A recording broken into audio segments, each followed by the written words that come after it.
Hello everyone, welcome back. And as you can see that I am using my iPad right now. And the reason I'm using my iPad is that we want to draw some graphs. I want to write some stuff so that you can understand linear regression better. All right. So let's go ahead and get started with linear regression. Linear regression. The whole idea behind linear regression is you have independent variables and then you have dependent variables, and dependent variable is what you're trying to find out. So if you are dealing with house prices, the dependent variable will be the price because that's what you're trying to find out. And the independent variables will be number of bedrooms, square feet, number of bathroom, proximity to the downtown, proximity or the distance from school, swimming pool, no swimming pool, 1 story, 2 stories. All of those are independent variables. So I'm using my iPad and I'm going to draw some diagrams so that we can understand these things better. All right. Let's start with a question. If we have X and I can say 1, 2, 3, 4, 5. So these are different values, obviously. And we can have over here 2, let's say 4, 6, 8, and 10. All right. If we want to draw this out and we already have an equation y is equals to 2x, then how would it look like? Like on a graph, like if you draw it out, how would it look like? Well, if we have a graph, we will have the x values on the x-axis and y values on the y-axis. 1, 2, 3. So these are all the x values, 4 and 5. And on the y, I can say 2, 4, 6, 8, and then 10. So on 1, if you have this particular equation, and if you put 1, what is going to happen, right? If you put 1, the value will be 2. If you put 2, value will be 4. 3, value will be 6. 4, value will be 8. 5, value will be 10. So this kind of a graph will be created, which is a linear graph. All right. It doesn't really have any curves. It doesn't have any parabola curves. It's just a straight line. But we can also have non-linear graphs. Now, linear regression is about data that is linear. Things are increasing and the line is straight line and we have to find the best fit line. But let's take a look at the non-linear graph, and keeping in mind that for linear regression, we will be using the linear part of it, meaning a straight line. So I'll start with the same thing, 1, 2, 3, 4, and 5. And in this case, y will be 1, 4, 9, 16. And you can actually come up with the equation that how y is getting these values. In this case, y is equals to x squared. All right. Okay. So if you draw this kind of a graph for non-linear equations, you'll find out that it is something like this. And this is the non-linear graph. So that's the difference between linear versus non-linear. All right. Now, going back to linear regression, because linear regression is used to find the dependent variable in this case. And if we look at the house prices, that's a really good question. If we look at the house prices, and if we just make it simple, I know that the house prices can depend on many different factors, but if we keep it simple, and if we say that right now we're just looking at square feet and the price, all right? Now I know it's very, very simple, meaning in real world, you will have other independent variables like number of bedrooms, bathrooms, swimming pool, no swimming pool, all those things here. But just trying to learn these things where we can do it like in a simple way. So square feet, 2,500. Let's say the price is 150K. Then we have 3,000, and the price can be 180K, 180,000. I'm just randomly putting these values, by the way. These are not the actual values from anywhere. 200 square feet, 2,000 square feet, 165K.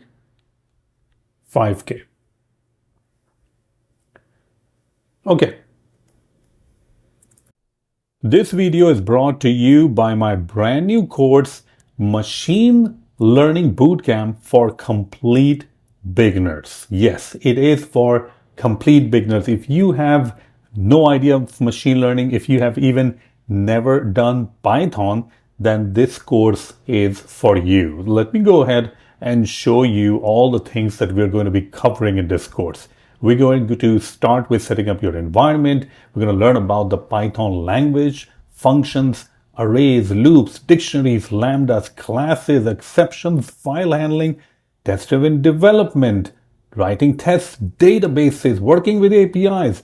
And then we are going to go and start with machine learning. And all of the stuff that we're going to learn about machine learning, we're also going to learn the mathematics behind it. So for linear regression, we're going to learn about the formulas behind it and also going to do real world examples, logistic regression, trees, clustering, PCA. And then we're also going to build a Flask website, which is going to use our pre-trained model, the model that we have trained ourselves.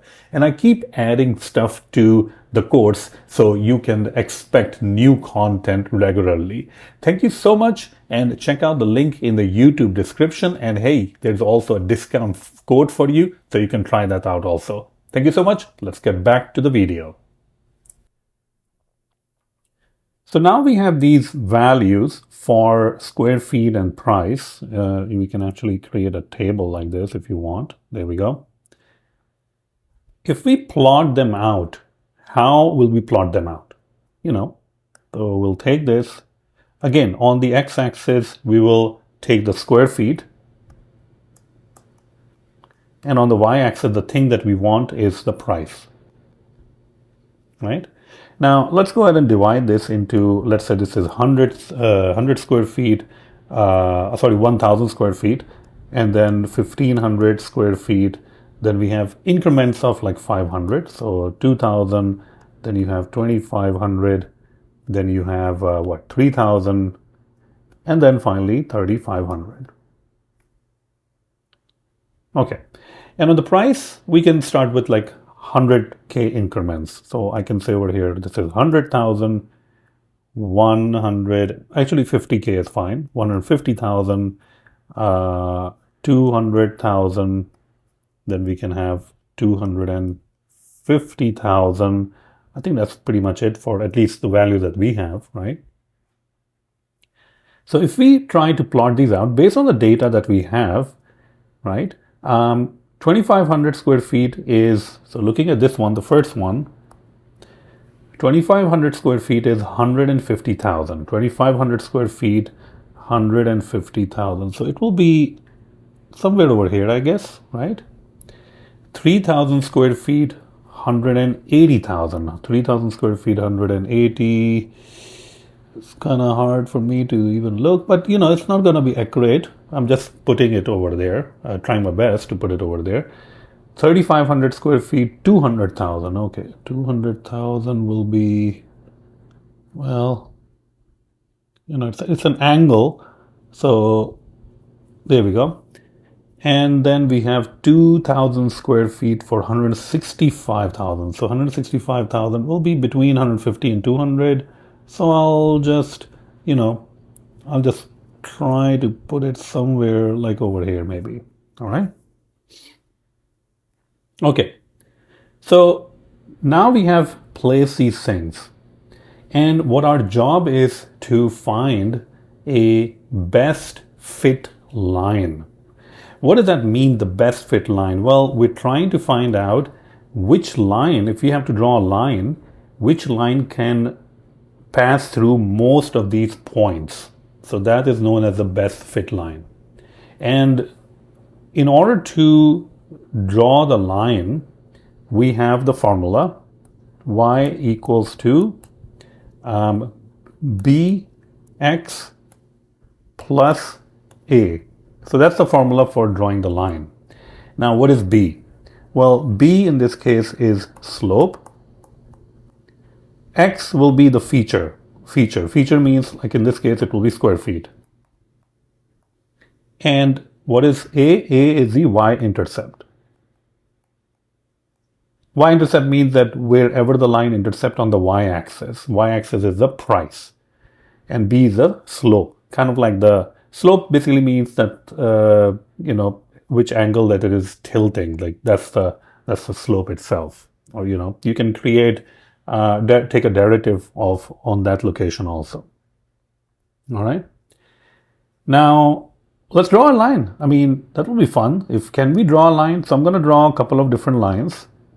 Well, looking at this, I can probably draw a line like, I can try to draw a line like this. That can be one of them. I can also, we're just trying to see which one will fit the best.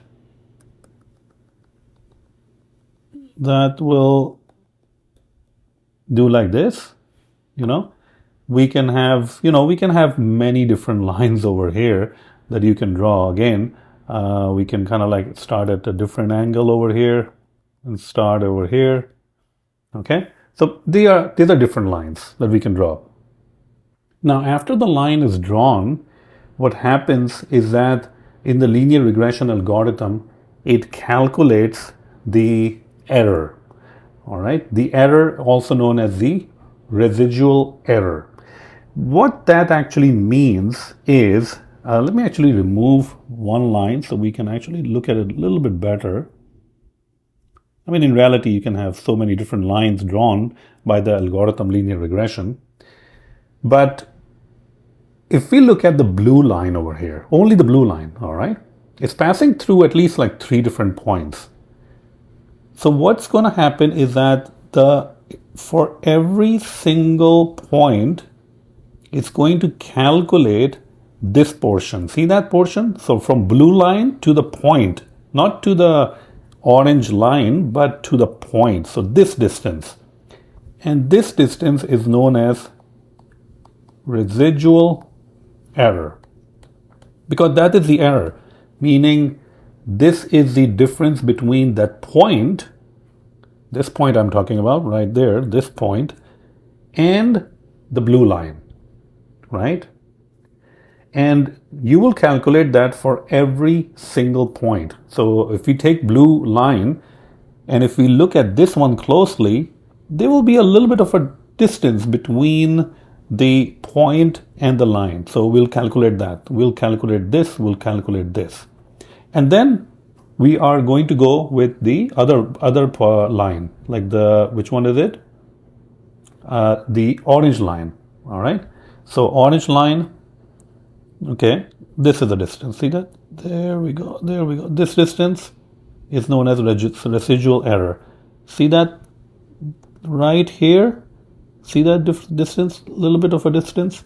That is also known as the residual error. And what you will do is you will calculate the error. Oops. You will calculate the error and you will sum it up. And when you sum it up, some of the errors, then you will try to adjust. So basically, what you're trying to find out is the line where it passes through most of the points in such a way that the error is minimum. All right. And you will have a formula for y, which is bx plus a. You can also have a formula for a, you have a formula for b, like slope. You can get these formulas online, by the way. These are a little bit longer formulas to write. But let's say that you do get the value of b, which in this case is a slope, which is 26. Just a random value, okay? And let's just say that a comes out to be 99. Again, random value. I'm just talking about these values. I'm just making them up. Then we have the same formula, right? B equals to, not B, sorry. Let's go back over here. Y is the price that you're after. Bx plus A. All right. Y is equals to B. B is what? 26. 26 multiplied by X. Well, X is the square feet, the feature. So let's say feature is 3000. Plus A. A, let's just say 99. We're just, taking these values. And Y is equals to 177K. Now, if we go up, what was the price of a house that was 3000 square feet? Right here, you can see the price of the house was $180,000. And what we got is 177.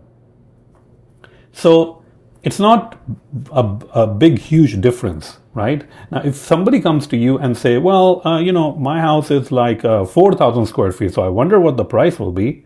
Well, Y is equals to B, which is 26. Those things remain the same, right? The B and the A, they're going to remain the same. And then 4,000 square feet plus 99.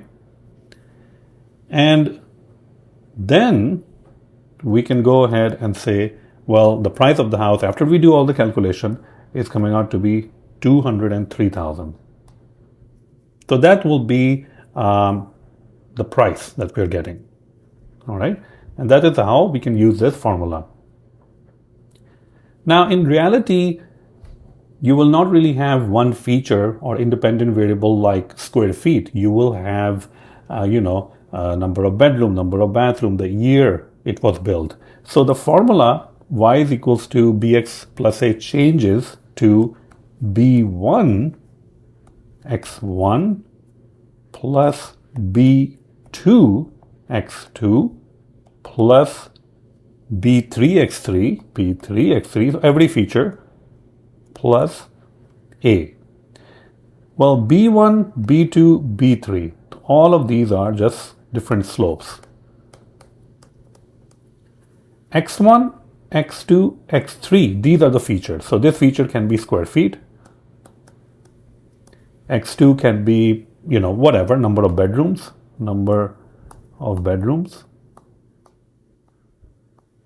This can be the year the house was built and so on. So the formula will change because now we have multi-independent variables. Okay? So hopefully now you have a little bit better idea of how the linear regression algorithm works. And we have seen how it works kind of like behind the scene. Let's go ahead and implement it in our Google Colab.